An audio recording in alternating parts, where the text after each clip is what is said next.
പ്രാണസഖി നന്നായറിയാം ഞാനീ നാട്ടിലമീറാണെന്ന്.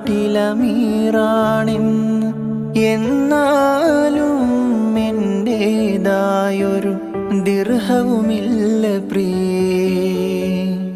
ഉമർ ബനുൽ അബ്ദുൽ അസീസും സഹധർമ്മിണിയാം ഫാത്വിമ തമ്മിൽ ഉണ്ടായ സംഭാഷണമാ ഒന്നിത് കേട്ടിടുവീൻ.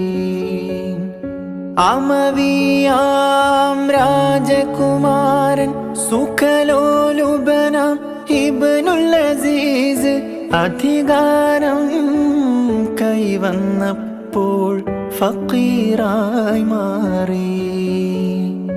ഇതുപോലെ നിരവധി നിസ്തുല മാതൃക കാട്ടിയ